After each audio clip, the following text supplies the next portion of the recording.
Beware, scammers ahead. Ah, joy of joys, scammers. Whenever money changes hands, you can expect someone is out there trying to get their hands on it. This manifests in two ways. When booking. Once you have been doing this for a while, you can see these folks coming a mile away, and they are easy to avoid. It's the first couple of times that can be rather unsettling, but they are invariably the same, down to the wording. They usually request off-platform communications, tell you their company is sending a certified check, ask for the property address. Request off-platform communications. One of the main reasons a scammer wishes to communicate off-platform is in order to get your personal details, which includes your phone number. However, a potential guest might not think of this and innocently ask since they are more comfortable texting instead of using the listing platform's app. If you are on Airbnb or one of the other major platforms and you consent to communicate off-platform, you are violating the booking platform's terms of service, and that can get you banned. This does not mean you can't give a guest your phone number, email, etc., just not prior to them booking their stay. Communicate this to a potential guest and insist that all communications stay on the platform. After booking, on the day of their reservation, is the time to release info such as your phone number. There are absolutely times when it makes more sense to call someone rather than text or email. In fact, I've had incidences where a guest had trouble accessing our unit in the dead of night and just left instead of calling us. In our case, the Cottage West Ring doorbell is actually connected to our home and sounds on our Alexa devices. It is enough of a noise to wake us up so we can help, and I advise guests in the pre-arrival message to press the Ring doorbell if they need help. If a guest gives you any kind of problem, such as threatening to leave a critical review unless you give them a refund, off-platform, simply screenshot the conversation and submit it to the platform should you need to contest a review. Tell you their company is sending a certified check. I've seen dozens of newbie hosts pop up on one of the Facebook host groups and ask if this is a thing, and I have to wonder how many others don't ask and get suckered into this. I don't see this much on Airbnb, but I see it all the time on VRBO. It usually starts with an initial inquiry of dates and a brief message like, "Hi," or "Is this property available for the dates listed?"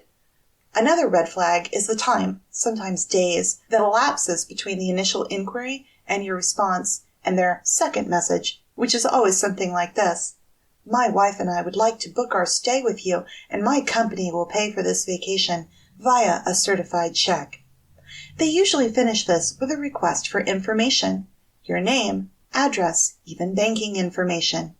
Please note, there is never a scenario in the STR world where a certified check will pay for anything. So mark it as spam, report them, flag them, whatever.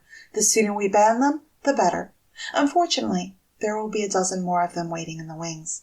And while this has never happened to me, I've read twice about guests contacting hosts, stating there was dirt and more under furniture, and suggesting the cleaner they know come and clean, at the host's expense, of course.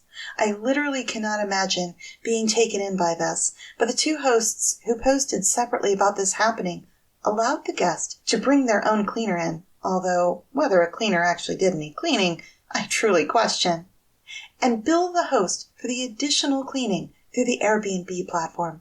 That falls under the "I think you have been suckered" category. But hey, apparently it is a scam that works. What is the property address?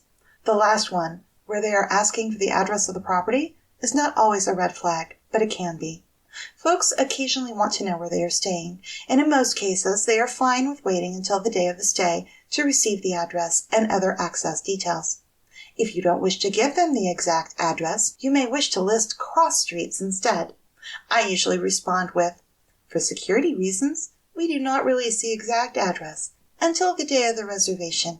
However, our closest cross streets are Benton and Indiana. In this day and age of Google Maps, it isn't too hard for someone to find the property given cross streets, especially if you have an image of the property exterior, so take my advice with a grain of salt." Those asking seconds after booking usually get a "you will receive the address on the day of your reservation" response, and if they persist and sound as if they are on the up and up, I will release that specific street address early. There have been instances of guests, usually locals, planning a party.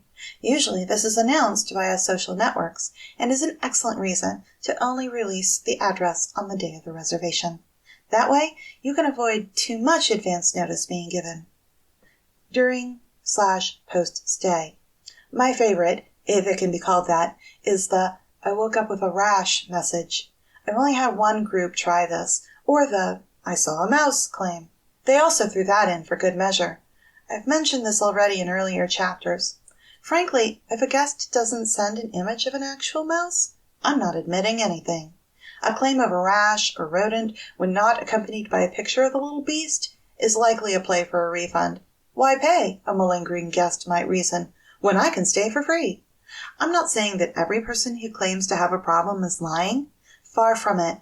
I think you must take each claim seriously, but also evaluate it for accuracy. With the "I woke up with a rash and saw a mouse" folks, the second I provided evidence of smoking inside of the house, she immediately dropped the claim. In closing, I have to say this. Most guests are good people who just want a nice place to stay. Most are not scammers out to make a buck, screw you over, or throw a raging party. So, trust, but verify, as the saying goes. Next up, maintenance.